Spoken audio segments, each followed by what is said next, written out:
Hello students, मैं Gagandeep Wadhawan from आम आदमी एकेडमी ऑन यूट्यूब। तो आज हम लोग बात करेंगे कि डेरिवेटिव्स जो हैं वो क्या होते हैं। तो आपके सामने एक बहुत सिंपल सा ग्राफ बना हुआ है, कोऑर्डिनेट सिस्टम है, एक्स एक्सिस दिखाया हुआ है और वाई एक्सिस जो है वो शो कर रखा है और एक स्ट्रेट लाइन जो है वो यहाँ पे मेंशन्ड है। ठीक है, ये हमारे पास एक्स एक्सिस है, ये वाई एक्सिस है और ये जो स्ट्रेट लाइन है हम लोगों ने यहाँ पे मेंशन कर रखी है। तो इस स्ट्रेट लाइन पे ना मैं एक काम करता हूँ, दो पॉइंट सेलेक्ट कर लेता हूँ। एक पॉइंट मैंने P1 लेट कर लिया, दूसरा पॉइंट मैंने P2 लेट कर लिया। P1 पॉइंट के जो कोऑर्डिनेट मैं लेट कर लेता हूँ वो लेट कर लेता हूँ x1 y1 और P2 पॉइंट के जो कोऑर्डिनेट मैं लेट कर लेता हूँ उसको कर लेता हूँ x2 y2। ठीक है, तो अब इसके अंदर आप देखो जरा कि P2 पॉइंट और P1 पॉइंट में x एक्सिस कितना चेंज हो रहा है। तो इसके लिए ना मैं यहां से एक परपेंडिकुलर ड्रॉ करता हूं इस तरीके से और यहां से एक परपेंडिकुलर ड्रॉ कर लेता हूं इस तरीके से। ठीक है, तो आप सबसे पहले एक पॉइंट देखो, जो ये पॉइंट है इस जगह पे जो x कोऑर्डिनेट है वो x2 है, इस जगह पे जो x कोऑर्डिनेट है वो x1 है। तो ये जो बेसिक डिस्टेंस होने वाला है ये x2 माइनस x1 होने वाला है। सिमिलरली जो ये डिस्टेंस होने वाला है ये y2 माइनस y1 जो है वो होने वाला है। ठीक है, आई होप आपको ये क्लियर हो गया होगा क्यों ये डिस्टेंसेस हैं ये वाले। तो यहाँ पे मैं मेंशन कर देता हूँ ये डिस्टेंस को x2 माइनस x1 और इस डिस्टेंस को मैं मेंशन कर देता हूँ y2 माइनस y1। तो देख लो, जो y2 माइनस y1 है that is the change in the y coordinate when a body moves from point P1 to P2। तो y कोऑर्डिनेट में कितना चेंज हुआ बॉडी का मूव करने से, जब बॉडी इस पर्टिकुलर पॉइंट से इस पर्टिकुलर पॉइंट तक जो है वो मूव कर रही है। तो वो चेंज जो है वो y2 माइनस y1 हुआ। तो इस y2 माइनस y1 को मैं डेल्टा y से जो है वो रिप्रेजेंट कर रहा हूं। डेल्टा बेसिकली यहाँ पे मेरे पास क्या बता रहा है, डेल्टा रिप्रेजेंट्स द चेंज कि कितना चेंज हुआ। सिमिलरली अगर मैं बात करूं change in the x coordinate की, तो एक्स कोऑर्डिनेट जो है वो हम लोगों के पास यहाँ पे कितना चेंज हुआ, डेल्टा एक्स जो है वो हमारे पास एक्स कोऑर्डिनेट की वैल्यू जो है वो चेंज होगी। ठीक है, तो उसके बाद ना हम लोग यहाँ पे बात करते हैं ये एंगल की। अब इस एंगल के अंदर अगर मैं टेंजेंट थीटा लूं, इस पर्टिकुलर एंगल का, कौन से वाले एंगल का, ये जो मैंने यहाँ पे मेंशन किया है इस एंगल का अगर मैं tan लूं, तो tan is equal to perpendicular upon base which is equal to delta y by delta x. तो टेंजेंट थीटा मेरे पास क्या बता रहा है, डेल्टा वाई मतलब change in y per unit change in x, मतलब एक्स के साथ साथ वाई की वैल्यू कैसे वेरी कर रही है वो चीज को जो है वो रिप्रेजेंट कर रहा है। ठीक है, तो यहां पे ना मैं tan थीटा को जो है वो स्लोप भी बोल देते हैं हम लोग।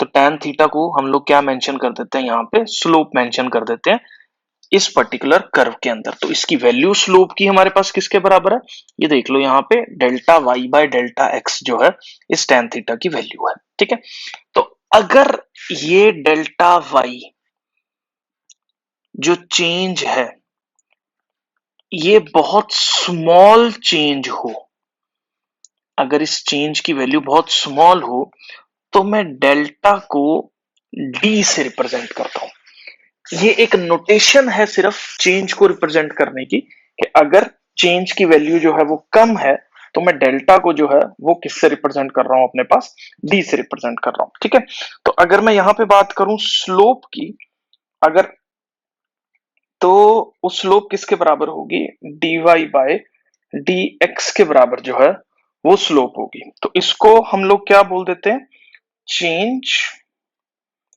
इन y with respect to x, मतलब y में कितना चेंज हुआ x के रिस्पेक्ट के अंदर, या इसको हम लोग बोल देते हैं डेरिवेटिव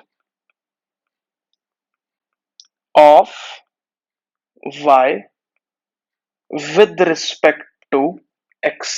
तो ना आप अपने दिमाग में सबसे पहले एक चीज बिठा लो कि जो डेरिवेटिव है वो हमेशा किसी ना किसी फंक्शन या किसी ना किसी पॉइंट के रिस्पेक्ट में हम लोग लेके चलते हैं। ऐसे सिंपल डेरिवेटिव का कोई मतलब नहीं है। तो बेसिकली हम लोग इसमें देख क्या रहे हैं कि एक पर्टिकुलर पॉइंट या एक पर्टिकुलर कोऑर्डिनेट जो है वो किस तरीके से वेरी कर रहा है दूसरे कोऑर्डिनेट के साथ, ठीक है, तो उसको हम लोग जो है यहाँ पे derivative of y with respect to x जो है वो बोल देते हैं, या dy बाई dx भी इसको बोल देते हैं, ठीक है। तो बेटा बेसिकली देखो इसमें डेरिवेटिव हमने दो तीन तरीके से जो है वो चीजें देख ली। तो पहले tan थीटा समझो, जिसको हम लोग स्लोप बोलते हैं, इस स्लोप को हमने यहाँ पे dy बाई dx की फॉर्म में लिखा या delta y by delta x की फॉर्म में लिखा।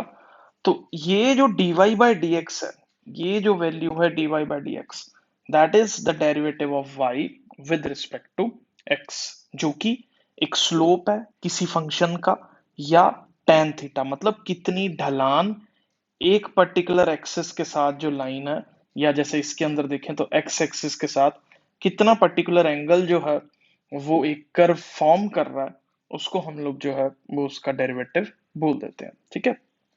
तो ना इसके अंदर एक दो चीजें और हैं जानने वाली, वो मैं आपको बेसिकली यहाँ पे समझा देता हूँ।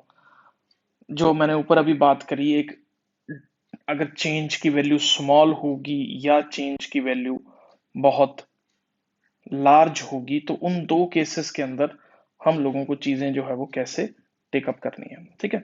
ये दो कर्व आपके सामने जो है वो मेंशन्ड है, ये वाई एक्सिस है और ये जो है वो एक्स एक्सिस है। यहाँ पे सिमिलरली ये वाई एक्सिस है और ये एक्स एक्सिस है, ठीक है।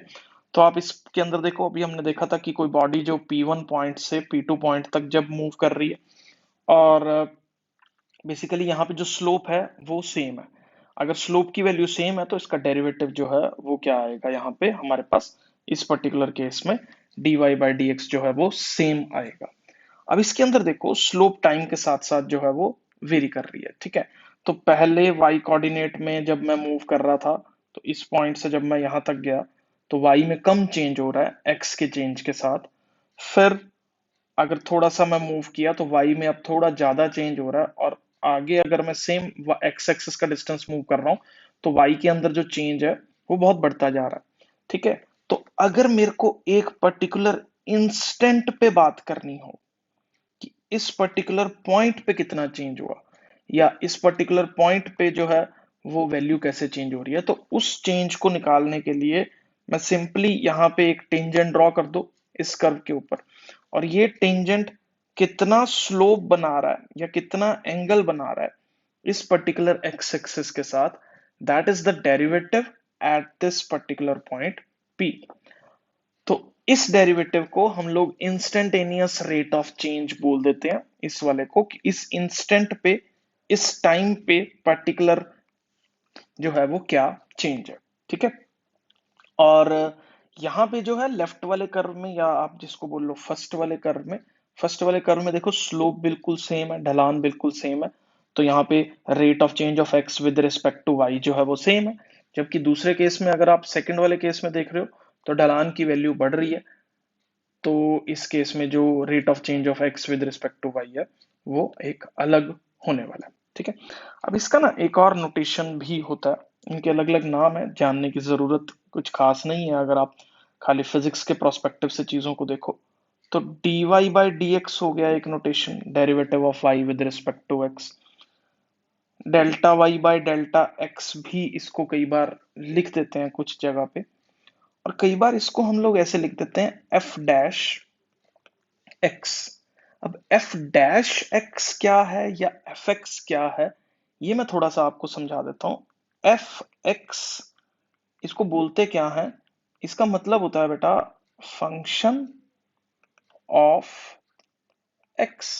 मतलब कोई वैल्यू x पॉइंट के वेरी करने से किस तरीके से वेरी कर रही है, उसको हम लोग फंक्शन ऑफ x बोल देते हैं। फॉर एग्जाम्पल इसको आप ऐसे समझो, मान लो एफ एक्स की वैल्यू दे रखी है आपके पास x square plus x plus two.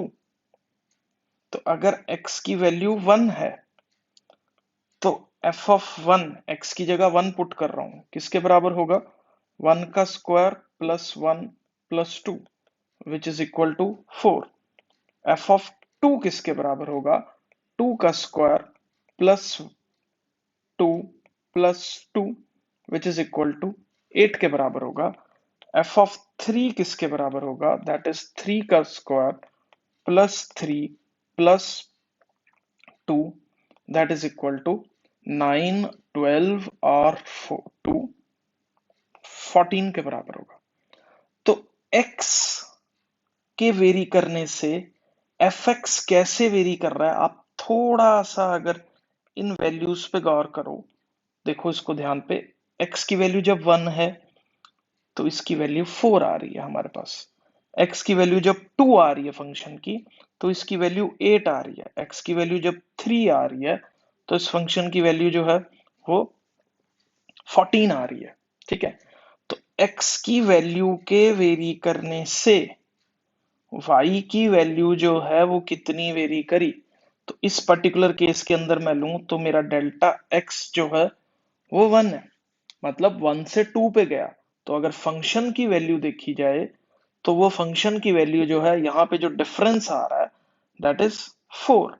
तो अगर मैं इस केस में फंक्शन की वैल्यू कितनी चेंज हुई डिवाइडेड बाय एक्स की वैल्यू कितनी चेंज हुई, तो this is the derivative of y with respect to x, या fx का डेरिवेटिव, या इसको सिंपली मैं f डैश x भी लिख देता हूं। ठीक है, ये सिर्फ एक सिंपल नोटेशन है, कुछ ऐसा सच इसका कोई बहुत बड़ा सिग्निफिकेंस नहीं है।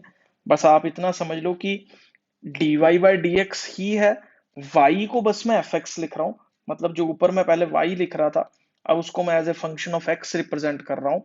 तो dy बाई डी एक्स लिख रहा था उसको मैं as a f dash x लिख रहा हूं, या y डैश भी कर देते हैं कई बार। ठीक है, या इसको कई बार y1 भी कर देते हैं। ठीक है, तो ये सब 3-4 तरीके से हम लोग जो है वो इसको यहाँ पे रिप्रेजेंट कर देते हैं। ठीक है, तो आप अपने दिमाग में ये चीजें बिठा लो।